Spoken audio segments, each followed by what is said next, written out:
जय हिंद दोस्तों। तो मैं आपका अपना सोशल फ्रेंड गौरव तिवारी एक बार फिर से आ चुका हूँ नई वीडियो के साथ। एंड दोस्तों, इस वीडियो में डिस्कस करने वाले हैं दिल्ली के बारे में, दिल्ली की जो बाढ़ आई है उस बारे में। बट कई सारी चीज़ें किसी और पार्टी को क्या सपोर्ट करती हैं वो भी डिपेंड करता है। पहले दोस्तों एक एक करके सारे पॉइंट देखेंगे एंड देखेंगे आखिर रिजल्ट क्या है। एंड दोस्तों, अगर इस मुद्दे की बात करें तो सबसे बड़ा जो क्वेश्चन निकल के आता है, आखिर गलती है किसकी, मिस्टेक किसकी है एंड किस वजह से दिल्ली की ये कंडीशन हुई है।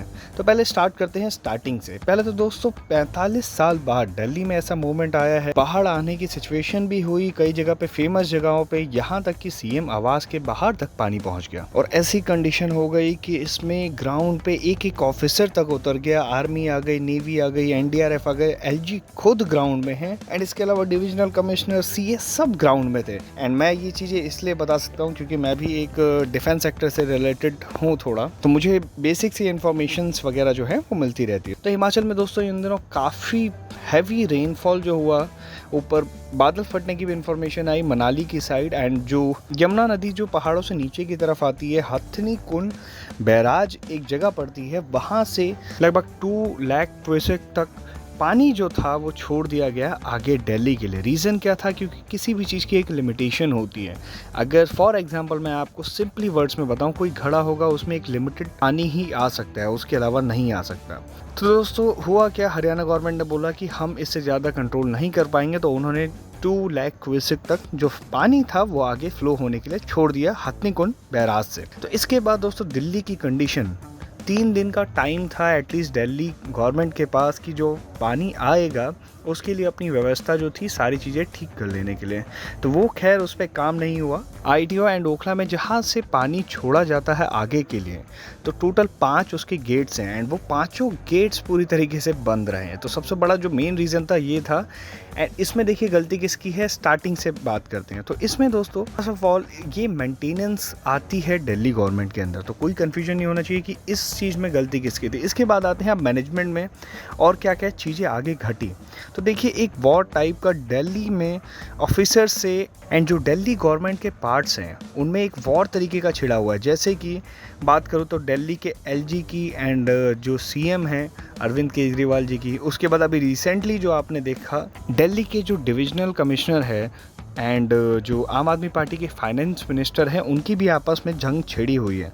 तो देखिए जहाँ पे ये सिचुएशन आएगी वहाँ पे विकास नहीं हो सकता। एंड जो चीज़ें हो रही है, मैं किसी एक पार्टी की गलती नहीं बोलूँगा या नहीं, प्रॉपर ये भी नहीं बोलूँगा कि पूरी तरीके से ऑफिसर्स की गलती है, ये भी काफ़ी इंपॉर्टेंट जो तथ्य था वो रहा है। अब दोस्तों जो बात करें दिल्ली की कंडीशन में रिकवरी कैसे हो रही है, क्या काम चल रहा है, क्या नहीं चल रहा, उस चीज़ में भी बात करें तो जैसे ही दोस्तों कंडीशन पता चला कि पानी दिल्ली में आ चुका है, उस दौरान क्या किया कि सबसे पहले वर्क वैसे करना चाहिए था सीएम को या उनकी पार्टी के जो कार्यकर्ता हैं, या अदरवाइज मैं बात करूं कि जो उनकी पार्टी से रिलेटेड जो बड़े बड़े नेता हैं, अधिकारी हैं, उन्हें। बट उल्टा यहाँ पे हमें देखने को मिला, जिस दिन दोस्तों पानी पहुंचा सबसे पहले जो फील्ड में उतरे हुए थे वो दिल्ली के एलजी थे। उन्होंने कई आरोप भी लगाए सीएम के ऊपर कि उन्हें काम करना नहीं आ रहा। उन सारी चीज़ों पर चर्चा नहीं करेंगे, अब आगे बढ़ेंगे।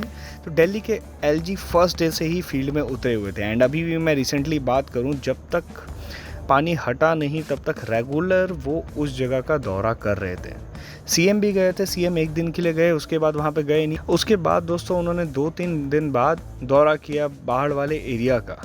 तो ये कहीं ना कहीं डिपेंड करता है कि आपको पता होना चाहिए आखिर सीएम कौन है, एलजी सीएम है या केजरीवाल जी सीएम है। ये चीज़ें प्रॉपर जो है पब्लिक को भी समझ में नहीं आ रही। इसके बाद मैं बात करूं डिविजनल कमिश्नर वर्सेस आतिशी जी की, तो कुछ दिनों पहले, अभी मैं रिसेंटली बात करूं, जब पूरी तरीके से मैटर बढ़ गया था तो उस दौरान क्या हुआ कि आतिशी जी ने एक लेटर लिखा डिविजनल कमिश्नर को कि हमें सारी चीज़ें जो जो आपको स्टेप लेना आप ले सकते हैं, सारी चीज़ों का हम परमिशन देते हैं, एक तरीके से ऐसा उस लेटर में लिखा हुआ था। उसे दोस्तों उसे पोस्ट कर दिया अपने फेसबुक अकाउंट पे। उससे लेके दोस्तों उनके जो समर्थक थे वो खुश हो रहे थे, कह रहे थे कि हमारी तरफ से, आम आदमी पार्टी की तरफ से कोई गलती नहीं, आगे ऑफिसर्स काम नहीं करना चाह रहे। ये जो पोस्ट आई थी ये उस टाइम की पोस्ट आई थी जिस टाइम रिकवरी धीरे धीरे पानी कम होने लग गया था, उस दौरान की पोस्ट है।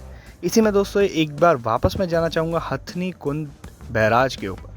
तो वहाँ पर रिसेंटली दोस्तों एक वीडियो वायरल हुई जिसमें बताया गया कि दिल्ली की तरफ का पानी जो है वो छोड़ दिया गया। ये आम आदमी पार्टी की तरफ से पेज में डाला गया, कई सारे नेताओं ने भी शेयर किया, मिनिस्टर ने भी शेयर किया एंड आतिशी जी ने भी शेयर किया। दिखाया गया कि जो नहर यूपी की तरफ जा रही है उसका पानी स्टॉप कर रखा है, जो दिल्ली की तरफ जा रही है उसका पानी खोल रखा है।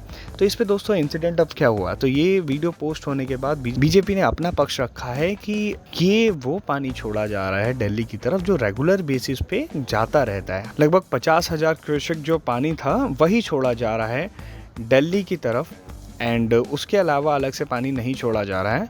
तो इन्होंने ये सफाई दी थी। इसके अलावा भी अगर मैं बात करूं, पहले दोस्तों इंडियन आर्मी को बुलाया गया, वो जो मैंने आपको 5 गेट बताए थे जिससे पानी पास होता है आगे की तरफ, तो उसमें से दोस्तों इंडियन नेवी ने एक गेट 24 घंटे के अंदर खोल दी। एंड दोस्तों अगर मैं बात करूं तो अब मेंटेनेंस की बात जो आती है, तो मेंटेनेंस कैसी थी दिल्ली में, अगर मैं बात करूं तो बाढ़ आने का रीज़न जो है आपको पता चल ही गया होगा कि मेंटेनेंस वहाँ की कैसी थी।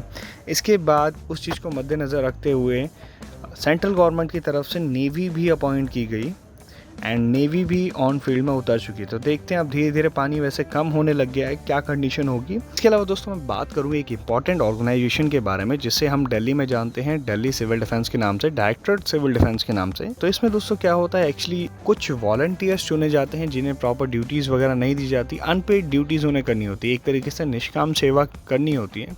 तो उनका कहीं भी किसी मीडिया में कोई जिक्र नहीं हुआ, कहीं भी अगर न्यूज़पेपर में कोई जिक्र हुआ, वो भी ऑन फील्ड 8-8 घंटे की अपनी जो ड्यूटी है वो कर रहे हैं एंड उनका कहीं तो जिक्र होना चाहिए था। एंड हर पॉइंट पे वो खड़े थे। क्राउड मैनेजमेंट के लिए मैक्सिमम जो यूज़ होता है पब्लिक डीलिंग के लिए उनका यूज़ होता है कि पब्लिक से एक तरीके से हेल्प कराना, असिस्ट करना पुलिस वालों को, या इसके अलावा एसडीएम को असिस्ट करना। तो इन सारी चीज़ों में हेल्प कराने में उनका यूज़ किया जाता है। तो एक बार उनको भी मैं अपनी तरफ से स्पेशल थैंक्स कहना चाहूँगा। वो ऐसा काम करते हैं जिसका वो कोई पे भी नहीं लेते हैं, अपना टाइम, पैसा, मनी, वो सारी चीज़ें इसमें इंक्लूडेड रहती है एंड रिस्क इंक्लूड रहता है लाइफ का। Thank you so much guys for watching this video. अगर वीडियो अच्छी लगी हो तो लाइक, कमेंट एंड शेयर करें एंड अपना सपोर्ट ऐसे ही बनाए रखें। Take care, bye bye, be safe and Jai Hind.